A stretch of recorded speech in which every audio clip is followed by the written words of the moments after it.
The bakers of Weber's Bread present your all-star Western theater. Drifting along, singing a song under a western.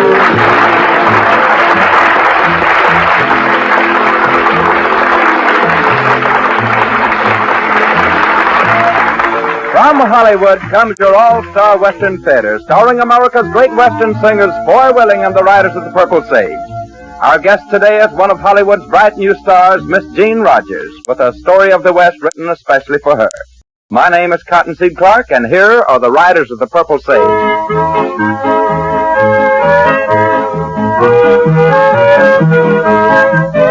There's an old prairie schooner wending its way over the Santa Fe Trail, with its captain and crew pushing on, going through over the Santa Fe Trail. Anchors away at each break of day. Old Captain Kidd never did it that way. There's an old prairie schooner wending its way over the Santa Fe Trail. Pioneering 49ers sailed away in mighty liners over the sagebrush sea.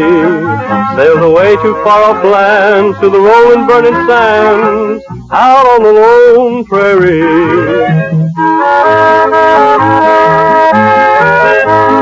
Over the Santa Fe Trail. Over the Santa Fe Trail. Anchors away at each break of day. Old Captain Kidd never did it that way. There's an old prairie schooner wending its way over the Santa Fe Trail.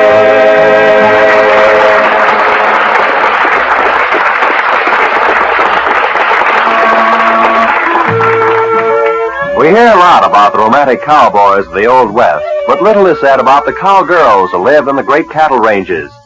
Yes, here the women had a lot to do with the winning of the Old West. While the men were installing law and order in the great frontiers, their women folk were making homes out of rough shacks and ranch buildings. Those women knew the value of good food for their men folks, just as do the women of today. That's why Weber's Bread is so popular, because Weber's Bread is good food. Good bread. When a modern housewife buys a loaf of Weber's bread, she knows she can depend on its goodness and quality. She knows that every single member of her entire family will enjoy the longer-lasting freshness and flavor of Weber's bread. Buy a loaf of Weber's bread tomorrow. You'll like it.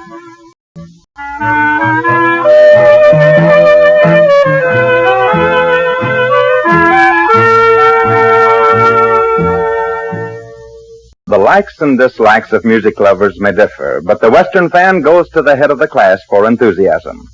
This next offering by the Riders of the Purple Sage is a song that continues to win the enthusiastic applause of everyone, even after 2 years of outstanding popularity. We know you will be pleased with their rendition of Oklahoma Hills. Way down yonder in the Indian Nation, I rode my pony on a reservation in the Oklahoma Hills where I was born. Way down yonder in the Indian Nation, a cowboy's life is my occupation in the Oklahoma Hills where I was born. Many months have come and gone since I wandered from our home in the Oklahoma Hills where I was born. But a page of life has turned and a lesson I have learned. In the Oklahoma Hills I still belong. Way down yonder in the Indian Nation, I rode my pony on a reservation in the Oklahoma Hills where I was born. Way down yonder in the Indian Nation, a cowboy's life is my occupation in the Oklahoma Hills where I was born. Now as I sit here today, many miles I am away from the place I rode my pony through the draw, where the oak and blackjack trees kiss the playful prairie breeze in the Oklahoma Hills where I was born. Way down yonder in the Indian Nation, I rode my pony on a reservation in the Oklahoma Hills where I was born. Way down yonder in the Indian Nation, a cowboy's life is my occupation in the Oklahoma Hills where I was born.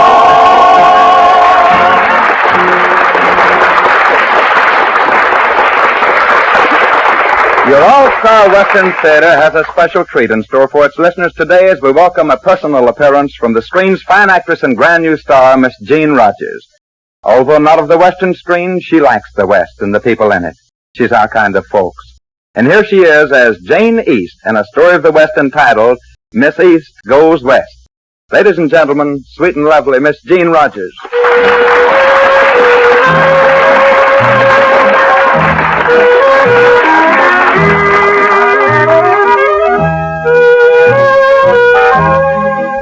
At the turn of the century, before fast automobiles, streamlined trains, and airplanes reduced the size of our continent from a neighborly point of view, people were quick to form opinions of others by the state or section of the country from which they came. In each instance where such opinions were formed, the populace of the person's own locale had an extremely high rating. Jane East anxiously wondered just how she would be accepted as her train slowly churned its way across the nation from her Boston home to a newly inherited world known as the Bar J.E. Ranch, near the small cattle town of Star City, Texas. Excuse me, ma'am. Is this seat taken? No, it's quite all right. Oh, thank you, ma'am. You going far? Quite a distance. I'm going to Texas. Well, now, that's mighty nice. I'm going there, too. I'm a rancher down there. I suppose that's what you'd say I am. Well, that's about the last thing I figured you for. I'm really not. You see, my grandfather left the place to me more than a year ago. Where is it located? Near Star City. I know right where it is. That's a prosperous cattle country. It hasn't proven so for me. The ranch has been losing money the past year, so I'm going out to investigate. Well, who runs the spread for you? A cousin of mine. He's been a rancher all of his life. Well, I reckon I've heard everything now. An Easterner going out west to operate a ranch. What's your cousins and all the hands going to think about the idea? I don't know. That's what I'm wondering. What they're going to think about the idea.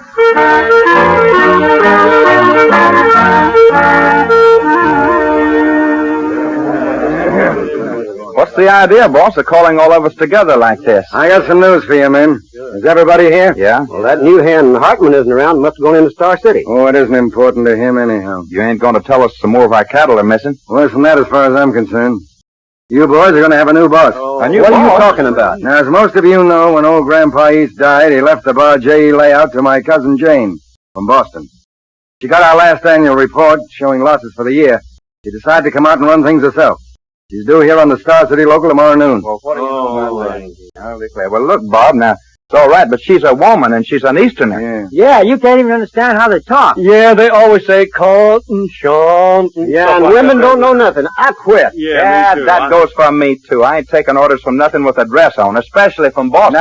Now, fellas, take it easy. Let's hope it's not as bad as it sounds. She better not be coming around my kitchen shack and telling me how to cook. I'll tell her off, I will.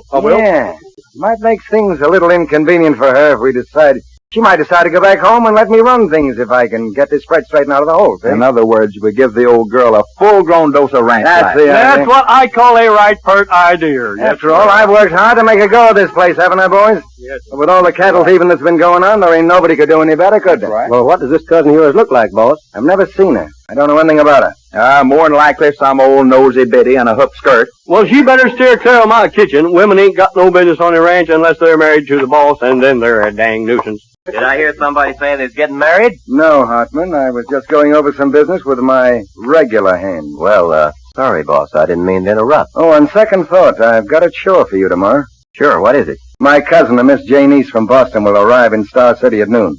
Take Baldy and meet the train. Now, just a doggone minute there, boss. Leave Baldy out of this. I don't want no part of that old maid cousin of yours. She won't bite, Baldy. And Hartman, you better take the new buckboard. Okay, boss. Baldy will leave about 11. Good night, fellas. Good night, sir.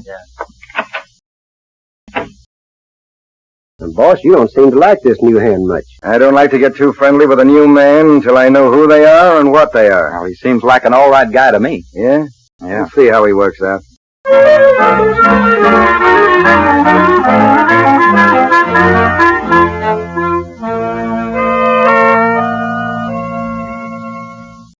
Well, Baldy, the local ought to be coming around the bend most any minute now. Oh, you can't tell about them trains. Sometimes they're on time, the next time they're late. I don't care if this one never shows up. Oh, come on, Baldy. Maybe Miss Jane won't be as bad as you think. If she wears a skirt, it ain't good, and I ought to know. I've been married 4 times. I know what you mean. But here's hoping everything will work out all right between the two of you. Well, now that's right nice of you to sympathize with me like that. I've been wanting to ask you, Baldy. Why is it the boss don't seem to like me? Oh, Barton ain't much on strangers. After he gets to know you better, I think everything will be all right. Well, I can't see what being a stranger has to do with it, as long as I do my work. Well, there's been so much rustling going on the past year that he don't put much trust into nobody. Mm-hmm. Hi, Baldy. Meet the train? Hi, Scotty. Yeah, meet the darn fool old woman from Boston. Yeah, laugh, you. Here she comes, Baldy. I was afraid of that. I'll tell you, Bill. I think I'll just wait in the buggy. You meet her by yourself. Oh, no, you don't. I'm not too keen on women folks myself. Yeah, I'm glad to hear you say that. I'm going to learn to like you. I wonder what the old gal looks like. Oh, she's probably got 3 chins and 2 stomachs. Got what? 3 chins and 2 stomachs. Oh, I see. Well, we'll soon know. She'll be getting off the train most any minute now. Gosh, you know, these trains just scare me to death. Do you see her yet, Bill?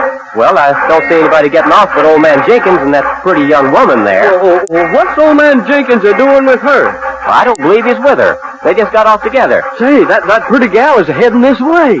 Oh, I beg your pardon, but could you gentlemen direct me to the Bar J.E. Ranch? Yes, ma'am. It's about 5 miles west of here on the... What did you say? I want to know where the Bar J.E. Ranch is. Well, you couldn't be Miss Jane East, could you? I couldn't, I am. Yahoo! I'll bust my britches. Is something wrong? There sure is. I mean, well, you see, Miss Jane, we're from the Bar J.E., and we came to meet you. My name is Bill Hartman. I'm glad to know you, Mr. Hartman. And my name is Loudermilk. Most folks just call me Baldy. Well, how do you do, Baldy? Just fine, thank you, ma'am. How do you do? The buckboard is over here, Miss Jane. We'll take you right out. Thank you. I'll take your bags, Miss Jane. I don't want you to worry about nothing now. Hot ziggity doggone, this sure ain't what we expected.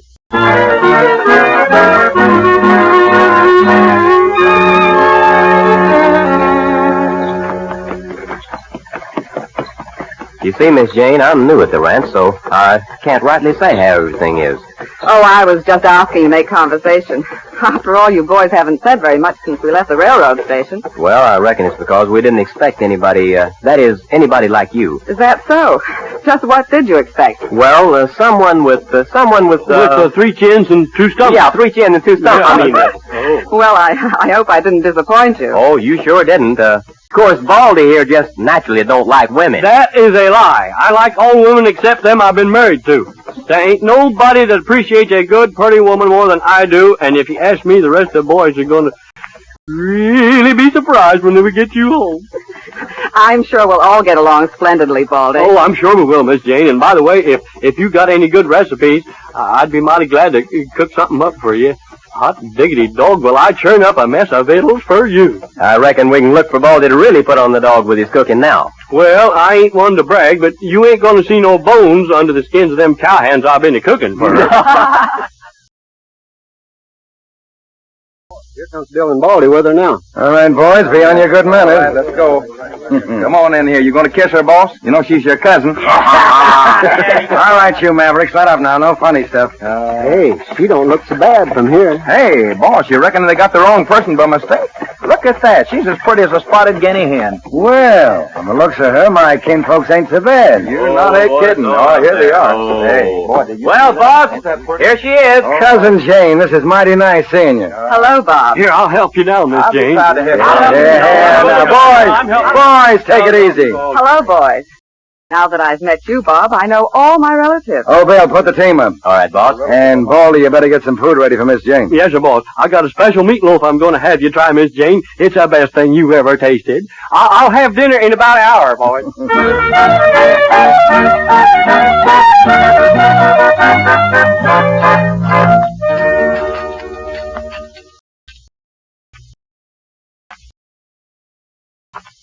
Well, he was right about the food. The soup's the best he ever made. It's delicious.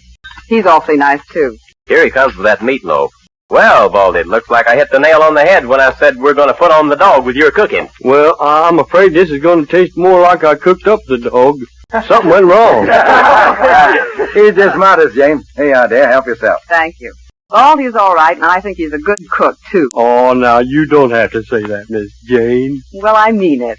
Say, this meatloaf isn't half bad. Hey, it tastes all right to me.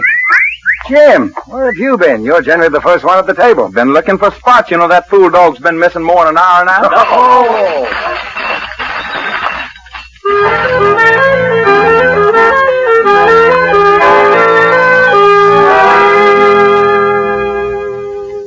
Well, Jane, I suppose you'd like an accounting of the ranch activities? Yes, Bob. You know that if we continue at a loss as we have done in the past, then something is going to have to be done about it. Perhaps you have the answer. But operating at a profit is mighty hard when cattle thieves hit a herd as hard as they've hit ours. But it's been going on for so long. Isn't there some way to put a stop to it? Yeah, it's easier said than done. Hasn't anything been done to combat the rustlers? We've done everything we can. After all, I put my men against those killers. They wouldn't stand a chance. Besides, it happens that I value the lives of those boys more than I value your cattle. I'll agree to that, but it seems to me that something can be done about it. You brought any ideas along from Boston, I'd like to hear them, Jane. I'm afraid you're being sarcastic. No, it isn't that. Look, Jane, when a dozen rustlers start towards your herd bent on killing everybody that tries to interfere, there's only one thing to do. Run for your life. Believe me, that's what my men have instructions to do. They're my friends. But, Bob, it just doesn't make sense. Can't you hire gunmen to help fight them? And do away with the men who's been with us so long? No, not me. You want to make such a move, you'll have to take charge yourself. I'm afraid you've been reading too many Western stories, no doubt. When was our cattle raided last? About a week ago. We got 42 head of our best stock. In dollars and cents, that's a lot of money. Who was tending herd at the time? Why, I was riding herd myself. I always do whatever I ask my men to do. Well, Bob, that's noble of you, but I'm going to take some action. Huh? What do you intend doing? Call all the boys together. First of all, we're going to have a little meeting.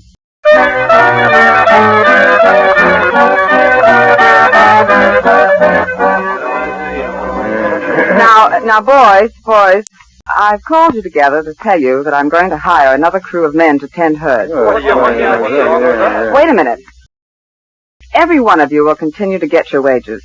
No one is going to be discharged. Jane, we can't afford that. It's cheaper than losing our cattle. But what's wrong with us doing the job, Miss Jane? If any of you boys care to volunteer, you'll be accepted. But, Jane, you can't ask these boys to fight against such odds. I'm not asking them. You can count me in on that, Miss Jane. I like the idea.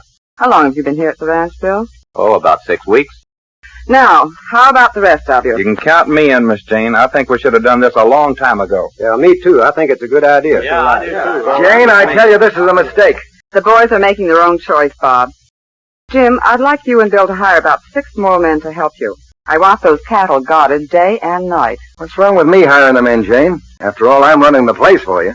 You said yourself, Bob, that you didn't want to take any part of asking the men to take such a responsibility. So I'm taking the responsibility of asking them myself. Well, I hope you know what you're doing. Miss Jane, I think you're on the right track. Me too. But for an Easterner who never saw a ranch before, where'd you get your ideas? For the entire trip aboard the train from Boston, I sat next to a long, tall rancher from Texas. And believe me, when I arrived in Star City, I was a college graduate in ranching.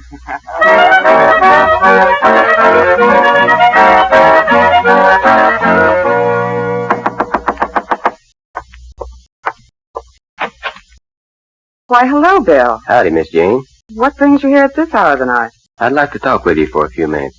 Sure. Come on in. Thank you. Sit down. What's on your mind? Miss Jane, you've been here almost 6 weeks now. And since we put your plan into operation, not one attempt has been made at stealing your cattle. I've thought of that. You know, I wonder if the cattle thieves have been warned that our herd is being well guarded. That's what I've been thinking. Then what do you have in mind? I have a plan. I'll go over and talk with all of the men. Send for me, Jane? Yes, Bob, I wanted to talk to you. Oh, what's on your mind? The boys have been on the job constantly for many weeks now, and we've had no disturbance from rustlers. Yeah, looks as if they've let up on us for a spell. I was thinking, since a large part of our stock is in the pens ready for shipment, suppose we have a couple of men guard the herd in the north section and let the other boys go to town. They need a little rest and recreation. Jane, that's a right good idea. I'm sure it'll be safe. I'll tell the boys. I've already told them. Bob and Jim volunteered to stay on the job. Couldn't you have told me before you took action? I didn't think it was necessary. You weren't here, and the boys were anxious to get into town early. Well, if you ask me, things in town are going to be mighty hot tonight. I may ride in and see they don't get into any trouble. Splendid. Yeah, then I'll leave right away, Jane. I want to stop by the Circle C and have a talk with John Casey about our next shipment. Then I'll join the boys in town.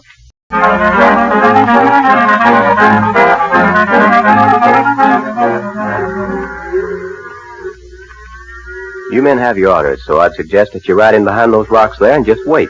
But, Bill, what makes you think this herd's going to be hip tonight? Just a fool notion, but a good one. The boss had to go into town on business, so Miss Jane put me in charge. It all sounds kind of crazy to me, hiding behind rocks when we're supposed to be in town having a good time.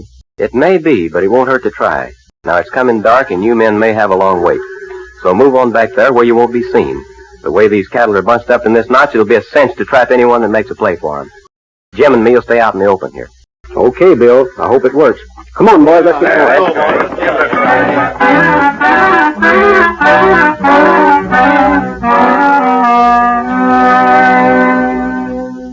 Well, it's going on 11 o'clock and nothing's happened yet, Bill. Yeah. We might be barking up the wrong tree. You ride over and see how the boys are doing. All right, I'll be right back. Jim, wait. Here comes someone. Yeah, I see him. Back behind this bush, quick. All right. All right, start reaching. I'll do nothing of the kind. Miss Jane, what are you doing here? Well, I hadn't heard from you in several hours, Bill, and I was getting worried about you. Wasn't you worried about me, too, Miss Jane? Well, yes, I mean that I was worried about all of you. Oh. Miss Jane, you better ride back to the ranch. If something does happen, this is no place for you. I'll be all right. Where are the boys hiding? Behind those rocks over there. If rustlers do show up, they'll come right past them, and we'll have them trapped in this notch. Hey, Bill, look. Beyond that herd, there by the edge of the thicket. Well, company has come. That's them. Miss Jane, move back in the thicket there. You're in danger out here. I'll do no such thing. I said get behind it, and I mean it. Now you get can't going. tell me. Come on, get. Of all the nerve. Now, don't make a move, Jim. They'll get as close to us as possible before they make their play. Well, they've already passed the rocks. Good. That puts them between us and the other men. If they know they're trapped, they'll give in. Shall I give the boys a signal now? Wait just a minute. Now, fire your gun. All right. Okay, come on. Come on, Jim. We've got them where we want them. Let's go. Come on, I'm right with you. Come on. All right, reach, all of you. Get them up. Now, pull off those bandanas. Come on, every one of you. Come on, pull them off. Pull them off. You two partner off with it. We want to see what you look like, too. All right. Come on, off with it. Let's go. It's the boss, Barton. Well, Hey. what do you know? Well, boss, looks like this is your bad night. All right, Hartman. I give up. We had to find you out the hard way, Bob. You mean you suspected this, Jane? For quite a while now. When your grandfather left the bar J.E. to Miss Jane instead of you figured you'd steal what you didn't inherit. I might have known you had a hand in this, Hartman. I haven't trusted you since the day I hired you. You're a fine one to speak of trust. All right, boys, take him into town and lock him up until morning. Okay, but... Tell the sheriff I'll be by and take him to headquarters. Good. And what do you mean by headquarters? This. Well, bust my buttons, Bill. You're a ranger. That's right. I've been working toward this rustling band for a long time. When I hired out as a hand on the bar J.E., I hit the nail right on the head.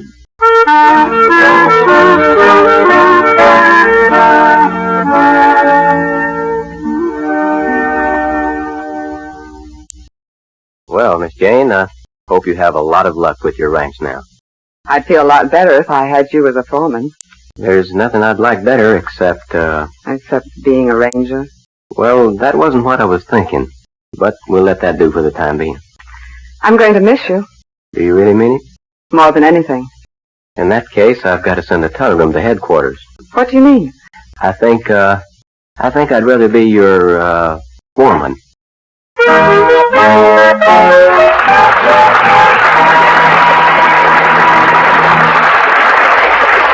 Thank you, Miss Jean Rogers, for your appearance on the All-Star Western Theater. Friends and neighbors, our guest star and the Riders of the Purple Sage will return in a moment. Way out west, where men were men and women were pretty handy with shooting irons, too, is one way of adding a new twist to an old saying. If anyone doesn't believe that statement, they'd better look up the record of the famous Annie Oakley, for one. Young women of the West knew how to handle horses and guns and could run a cattle ranch as well as the next. They stood behind their men folks, just as do the modern women of today. Yes, today, mothers and wives and sweethearts make sure that hungry appetites are satisfied by using Weber's bread for every meal, breakfast, lunch, dinner, or in-between snacks. You, too, will find that Weber's firm, even texture and delicious flavor will satisfy your men folks' appetite. So, buy a loaf of Weber's bread tomorrow.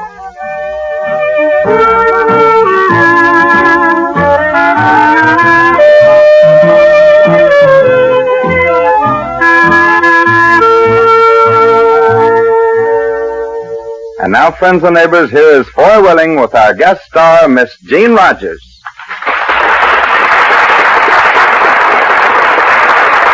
Miss Rogers, we want you to know that we're all mighty happy that you took the time to visit with us today. It's a real pleasure, Foy, and I hope you and the boys will invite me again sometime real soon. And that will be something for us to look forward to. Now it's time for you to fulfill your promise to me. Well, if I can get Jimmy Dean and Al Sloey to stop looking at you and into the microphone, we'll do it. Ladies and gentlemen, I've asked the boys to sing a favorite new song of yours and mine.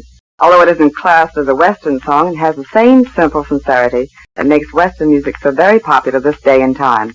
I'm sure you'll enjoy the Riders of the Purple Sage singing, To Each His Own. A rose must remain with the sun and the rain, or its lovely promise won't come true. To each his own, to each his own, and my own is you. What good is a song if the words don't belong, and a dream must be a dream for two. No good alone, to each his own. For me there's you. If a flame is to grow, there must be a glow. To open each door, there's a key. I need you, I know. I can't let you go.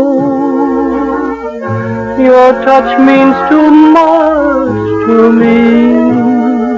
Two lips must insist on two more to be kissed, or they'll never know what love can do. To each his own, I found my own, one and only you.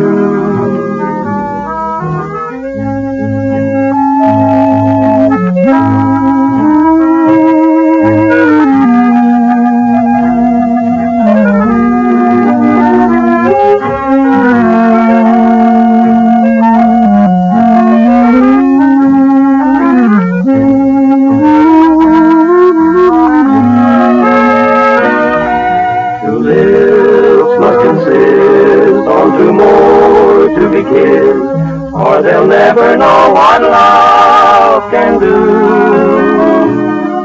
To reach his own, I found my own, one and only you.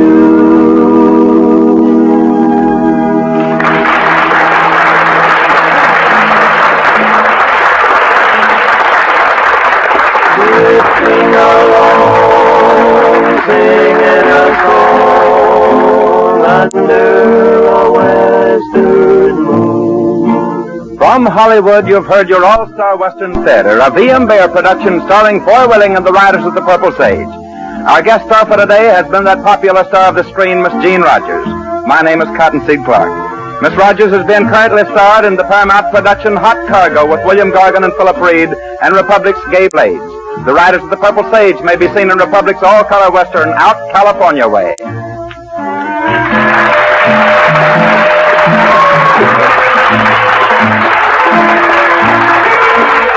This program came to you from the studios of KNX, Columbia Square. KNX Los Angeles, Columbia Station for Southern California. By transcription. A.J. Cronin's The Green Years is